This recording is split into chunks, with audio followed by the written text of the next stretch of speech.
Hello viewers, আমরা ইংরেজি reading, writing, speaking সব শিখব জিরোর থেকে। তবে আজকের থেকে আরেকটু সিস্টেমেটিক ওয়েতে আমরা ইংরেজি শিখতে যাচ্ছি। একটা ইংরেজি লিখতে গেলে আমাদের জানতে হবে sentence, parts of speech, person, verbs ইত্যাদি, মানে বিভিন্ন বিষয়। তো আজকে আমরা শুরু করছি সেন্টেন্স। খুব সংক্ষেপে একটু একটু সব বিষয়গুলো ধারণা থাকা দরকার, নাহলে পারফেক্ট ইংরেজি শেখা যাবে না। যেমন সংক্ষেপে আমরা সেন্টেন্স শিখব। সেন্টেন্সটা কি? A group of words which makes a complete sense is called a sentence. There are 5 types of sentences: assertive sentence, interrogative sentence, imperative sentence, optative sentence, exclamative sentence. এখন প্রত্যেকটার ছোট্ট করে ডেফিনেশন মনে রাখতে হবে। অ্যাসার্টিভ সেন্টেন্সটা কি? সেটা হচ্ছে a sentence that makes a statement is called an assertive sentence.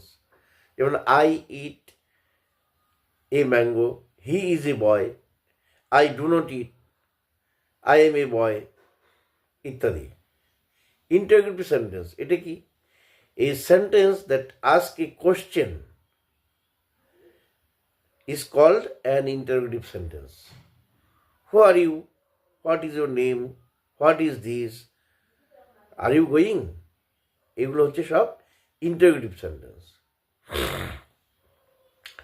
এবার হচ্ছে ইম্পারেটিভ সেন্টেন্স। ইম্পারেটিভ সেন্টেন্সটা কি? A sentence that expresses an order, A request, a place or a piece of advice is called an imperative sentence. Help me, go there, come here, please give me the money ইত্যাদি। মানে আদেশ, অনুরোধ, উপদেশ, এগুলো হচ্ছে command, এগুলো সব হচ্ছে ইম্পারেটিভ সেন্টেন্স। আর অপটেটিভ সেন্টেন্স কি?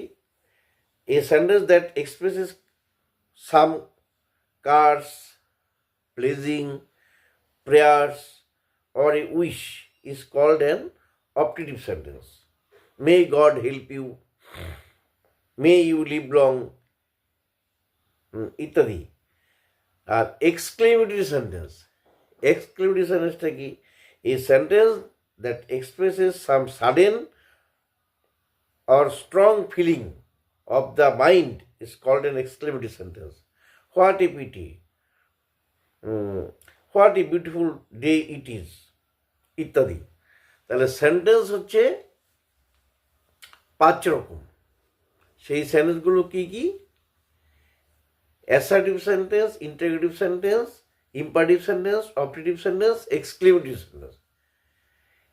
সাধারণভাবে কোনো একটা বিবৃতি বোঝালে সেটা অ্যাসার্টিভ সেন্টেন্স। কোশ্চেন জিজ্ঞেস করতে যে সেন্টেন্স ব্যবহৃত তাকে বলা হয় ইন্টারোগেটিভ সেন্টেন্স। আদেশ, অনুরোধ, উপদেশ ইত্যাদি বোঝাতে যেটা ব্যবহৃত হয় সেটা হচ্ছে ইম্পারেটিভ সেন্টেন্স। আর কোনো কার্স, ব্লেজিং ইত্যাদি যদি বোঝায় তাহলে সেটা হচ্ছে অপটেটিভ সেন্টেন্স। আর সাডেন ফিলিং অর ইমোশন, হঠাৎ কোনো আবেগ, অনুভূতি ইত্যাদি যদি বোঝায় তাহলে সেটা হয়ে যাবে এক্সক্লেমেটরি সেন্টেন্স। আমরা যত সেন্টেন্স ব্যবহার করি সব সেন্টেন্সগুলি এই 5টি সেন্টেন্সের মধ্যে পড়ে। যাতেই আমাদের একটু সাধারণভাবে একটু ধারণা আমাদের থাকা দরকার সেন্টেন্স সম্পর্কে। তো বন্ধুরা, আজকে যেটা পড়ানো হলো সেটাও কিন্তু ডেসক্রিপশন বক্সে দিয়ে দেওয়া হবে। তোমরা কিন্তু সেটাকে দেখে নিবে এবং খুব সিস্টেমেটিক ওয়েতে এবং খুব শর্টে এবং খুব সহজভাবে যাতে তোমরা ইংরেজিটা রপ্ত করতে পারো তারই চেষ্টা আমি করছি। তোমরা সঙ্গে থেকো। আজকের পড়া এই পর্যন্তই। ধন্যবাদ।